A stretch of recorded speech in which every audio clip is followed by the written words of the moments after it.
Hi, everybody. Dan Illman, Ashley Mailloux, taking a look at race number 9 at Delaware Park on Saturday. It's the Grade 3 Delaware Oaks. We're going a mile and a 16th for these 3-year-old fillies. Let's take a peek at this field. One of the more underrated fillies in the division is in this race. That's the 3 Power Squeeze. She won 4 in a row, including the Gulfstream Park Oaks, and beating a very nice horse in Ways and Means that day. And she took on Torpedo Anna in her last 2, so you can't fault her getting beaten those spots. Power Squeeze also ran very well in the Acorn. This looks like a nice spot that could be a bridge to the Alabama. Absolutely. And I think you look at the Gulfstream Park Oaks win, very impressive the way that she did it. And, that earned her that spot in the Kentucky Oaks. And it was, maybe not the spot for her. It was tough. But I think the Acorn is the one to key in on. And you just look at who finished in front of her and just the depth of that field. This is a great spot to regroup, hopefully pick up a win. And as you said, plan out the rest of her summer campaign. Now, this time form U.S. pace projector might change if the number 6, Mystic Lake, who will make the lead if she runs here, stretching out to a mile and a 16th, decides to run sprinting in the Victory Ride in New York on Thursday. The pace projector will automatically update after scratches on Saturday. Mystic Lake, if she does run here, she certainly has the speed to make the lead. The distance is a question mark. The distance is, you look at her kind of trips around 2 turns. The one to really can, I guess, is Woodbine, but a different surface, a different game. And she obviously has loved the dirt, winning at 7 Ace at Tampa and more recently at Pimlico. But it's only going 6 furlongs, and it just kind of makes you wonder here how far she can go on the main track. If she doesn't go in here, I would expect Princess Indy to be forwardly placed. She sort of had to rush up in her most recent start after a bit of a bumbling beginning. We'll start things off with Regaled, a horse that's stepping up into the stakes ranks for the first time for Sammy Davis. This horse is a late runner, so she's going to need a lot of pace help. She ran on at the end last time out. I thought Princess Indy ran a little bit better than she did, so she's going to need a little bit of a setup. But she did look good kicking them down 2 and 3 back. Yeah, the tough thing is when you look at the race at Laurel back on the 9th of June, the top 3 sort of went around in a merry-go-round, 1, 2, 3, all the way around the track. And obviously that's not going to be conducive to her running style and knowing that she closes from off of it. Luckily, in her case, she did make up some ground, but I agree. I think Princess Indy ran the better of these 2. Her maiden score, though, was impressive, the way that she was able to do it. And obviously she wants to go longer. So this is the distance that she needs. I'm not sure about the overall strength of this year's Black Eyed Susan, but I will admit that the 2 Call Another Play ran pretty well to be 3rd. Let's watch the replay of that race. Call Another Play is in that race. Ringy Dingy is coming out of that effort. Call Another Play is sort of one-paced, but she's still going to grind it out to finish 3rd, and she did earn a career best Beyer speed figure of 83. I actually like her cutting back a little bit to a mile and a 16th. I do too. I thought this performance was at least good enough, though. She didn't want to give up second here. She's really going to battle it out, and she just gets kind of the shorter end of the stick there and ends up 3rd. The winner was Simply Much the Best Gun Song.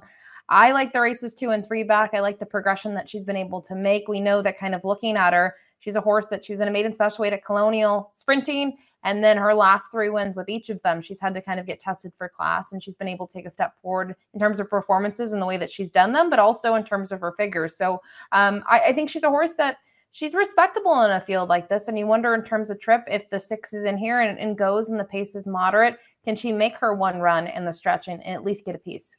After that Gulfstream Park Oaks win, I didn't think her Kentucky Oaks, Power Squeeze that is, I didn't think her Kentucky Oaks race was bad at all, considering she got hung out really wide going into the first turn, and she's a real trier. She passed a few horses in the stretch. In the Acorn, she was outrun early, and we're going to watch that replay right now against Superstar Torpedo Anna. She made a nice wide move on the turn. She's going to now gradually alter course to the far outside, and while she doesn't threaten the winner, she keeps coming with a good run. I really respect this one's grit. She's got the speed figures. She's tactical enough to stay closer to the pace this time and is simply the horse to beat. You can see in that final 16th is where she really starts to pick it up. And I know it was at a longer distance, but when it's all said and done, she's only a length and a quarter behind Leslie's Rose. And just the caliber of the field that she's faced, obviously, in those last 2, but looking at the last one, because she performed well, I was impressed with her. And I think the big thing is we talk about her being outrun early.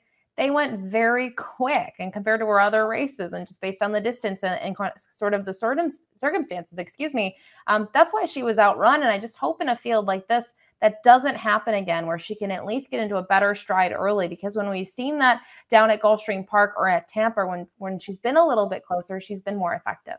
There's always been a little bit of buzz about Ringy Dingy. Maybe it was because she was working in company with stablemate Dornoch before her debut at Saratoga, but she did win at Delaware in a little minor stakes race last year at 2. The Demoiselle was over a wet track that she might not have cared for, and her last start was the Black-Eyed Susan. Now, while she didn't make a dent in that race, running 9 furlongs off a lengthy layoff is not easy, so at least she probably gained fitness from that effort. Yeah, and I guess it bodes well for her that her most recent win was at Delaware Park. I guess my concern with her is she had buzz around her. Not that she took a lot of love in her next start at Aqueduct, but she didn't really show much. And they put her on the shelf, and she didn't show much. I just would have liked to seen a little bit more last time out off the freshening to see her take a step forward. But it's Danny Gargan. Katie Davis has gotten along with her very well, and her 2 wins have been very strong. So maybe she just needed that race last time out. I think a lot, if you're going to play her, depends on what her odds are.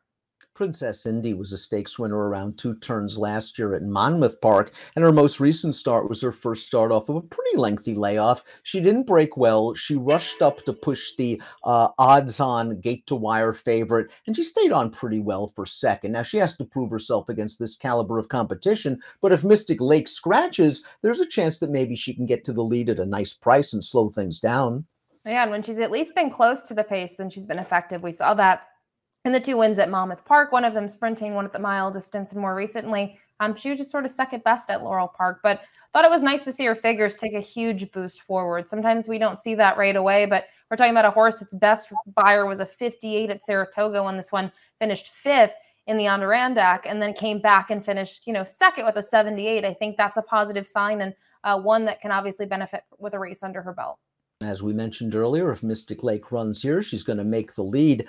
The Miss Preakness on paper looked loaded with speed, and somehow, some way, Mystic Lake was the speed of the speed, got out to a relatively easy lead, and as we see in the stretch, she's got plenty left in the tank to best 11 others. Now, this race was going 3/4 of a mile, and while she has earned a graded stakes place in going 2 turns in her career, that was over synthetic.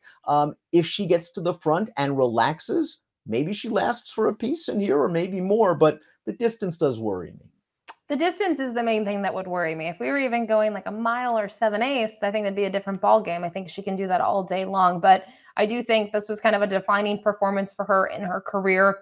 Very consistent type, but she just won so easily. And they have tried different things with her. You can see her earlier in her career after a dull dirt debut at 5.5. She found herself at Woodbine with Safi String up there, and she performed well. And can't forget some of the horses that she had faced in some of those. Some horses that are now highly touted 3-year-olds up in Canada. You can even say that about her effort 2 back. I know it was sprinting in the Star Shoot, but the winner has come back to win a Grade 3 event. So I think she's been in some tough fields in the past, and the one thing you have to question is just the distance. Bill Mott and Judd Mott have been on quite a roll the last couple of weeks with the siblings Scylla and Batten Down recently winning graded stakes races. And they've got a very well-bred filly in here in Sitamara, who's won her last 2 starts. And it looks like they made a concerted effort to take her back off of the pace. She made a very strong move into the stretch last time out. Got a little bit drifty under left-handed urging, but she won that race fairly comfortably. You mentioned a little bit of greenness last time out, but she still wins with ease. It's curious to see, obviously, on her debut, going a mile at Gulfstream. Yes, it's a one-turn mile, but an off-track can be tough. And it looks like there was an effort to have her closer to the pace. The pace was honest. I mean, they just went sub 46 at the half in that mile event, and she was second best. Now, in her last 2, she's been towards the back early on and has made the late run. So I'm curious to see what will happen. She's not hooking a huge field here like she did in her last 2. She only has 6 other rivals. What sort of trip will she work out? Will she be from the back of the pack? Will she sit mid-pack? I'm not sure, but obviously she's talented and a horse that I think is going to take a lot of love in this race. And Jose Ortiz will be down for the mount. He's been aboard in all 3 starts. Let's take a look at our top selections for the Delaware Oaks. Power Squeeze is simply the horse to beat. She's going to be real tough. I'm going to take a little bit of a stab against her with Sitamara. I like her 2 wins. I like her upside. How can you not like the connections? And she'll be a slightly better price. Yeah, definitely. I think she'll be a slightly better price. And Power squeeze, I just think compared to what we saw last time out, this is a weaker field for her. I think she did everything right. And, this kind of reminds me of the Gulfstream Park Oaks sort of trip that I think she can work out. 3627 for Ashley, 7362 for me. It's the Grade 3 Delaware Oaks. It's a huge weekend at Delaware. The Oaks and several stakes on Saturday, the Del Cap on Sunday. Best of luck.